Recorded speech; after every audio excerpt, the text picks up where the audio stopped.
हरे कृष्ण। हिंदू धर्म में प्रत्येक मास के कृष्ण पक्ष की 15वीं तिथि अमावस्या कहलाती है और इस तिथि का महत्व तब और भी बढ़ जाता है जब ये मार्गशीर्ष मास में पड़ती है, क्योंकि इस दिन न केवल भगवान विष्णु और माँ लक्ष्मी जी बल्कि पितरों के साथ साथ शनिदेव की पूजा का भी शुभ फल प्राप्त होता है। मान्यता है कि इस दिन अमावस्या तिथि पर किए जाने वाले पूजा के सभी उपायों को करने पर जीवन और कुंडली में ग्रहों से जुड़े हुए दोष भी बहुत हद तक दूर हो जाते हैं और साधक को सुख और सौभाग्य की प्राप्ति होती है।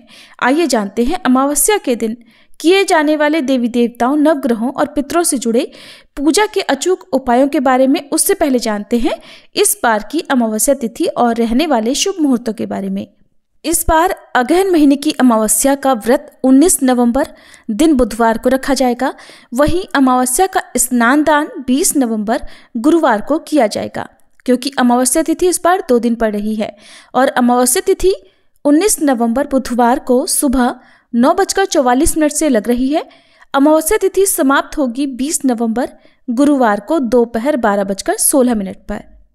ऐसे में ब्रह्म मुहूर्त में विद्यमान अमावस्या तिथि में अमावस्या का स्नान किया जाता है। वहीं अमावस्या तिथि पर शाम के समय दीपदान करने, पीपल की पूजा करने या शनिदेव की पूजा का विधान है। तो शाम के समय जब अमावस्या तिथि विद्यमान होती है तब उस तिथि में व्रत करना शुभ रहता है। और 19 नवंबर बुधवार को इस बार ब्रह्म मुहूर्त सुबह 5:11 से 5:59 तक रहेगा। सूर्योदय होगा सुबह 6:47 पर, सूर्यास्त शाम 5:37 पर होगा। प्रातःकाल पूजा आप सुबह 5:27 से 6:47 के बीच में कर सकते हैं। शाम की पूजा शाम 5:26 से 6:46 के बीच में कर सकते हैं। इसी समय में आप दीपदान कर सकते हैं। अमावस्या व्रत के दिन इस बार बहुत अच्छे संयोग भी बन रहे हैं। सौभाग्य योग इस दिन सुबह 9:01 तक रहेगा, बाद में शोभन योग प्रारंभ हो जाएगा और राहु काल जो कि अशुभ मुहूर्त होता है दोपहर 12 बजे से 1:30 बजे तक रहेगा। राहु काल के समय में आप राहु केतु ग्रह से संबंधी दान दे सकते हैं। 20 नवंबर गुरुवार को जिस दिन अमावस्या का स्नान दान किया जाएगा उस दिन सूर्योदय होगा सुबह 6:48 पर, सूर्यास्त शाम 5:36 पर। ब्रह्म मुहूर्त में अमावस्या का स्नान किया जाता है तो ब्रह्म मुहूर्त सुबह 5:12 से सुबह 6 बजे तक रहेगा।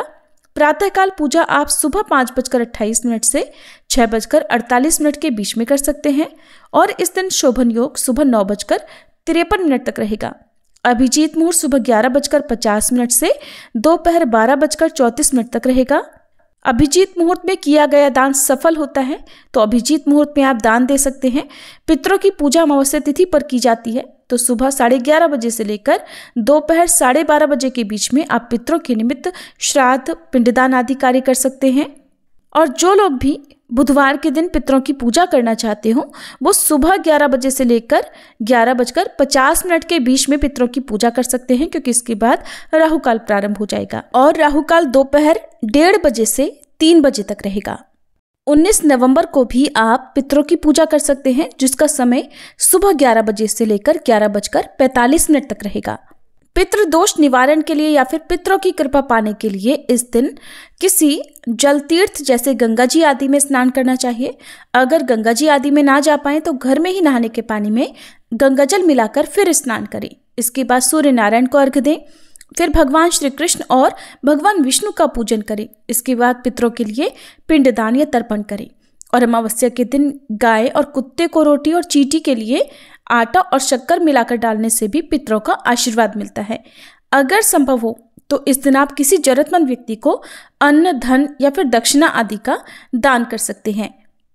ज्योतिष के अनुसार अगर किसी व्यक्ति पर शनि की ढैया या फिर 7.5 चल रही हो तो उनके लिए किसी भी अमावस्या तिथि पर शनि देव से जुड़े हुए उपाय अत्यंत लाभदायी होते हैं। जैसे कि अमावस्या तिथि पर शाम के समय शनिदेव की और पीपल के वृक्ष की पूजा करनी चाहिए और दीपक जलाना चाहिए। शमी के पेड़ के नीचे या फिर पीपल के पेड़ के नीचे आप आटे से बना हुआ चौमुखा दिया सरसों का तेल डालकर जला सकते हैं और शनिदेव के मंत्र का अधिक से अधिक जाप कर सकते हैं। इस दिन बहते हुए जल में दीपदान करने से भी अनंत सुख और सौभाग्य की प्राप्ति होती है। अमावस्या तिथि पितरों को समर्पित मानी जाती है, इसलिए इस दिन भूल कर भी तामसिक चीजों का सेवन ना करें, नाखून बाल इत्यादि ना कटाएं।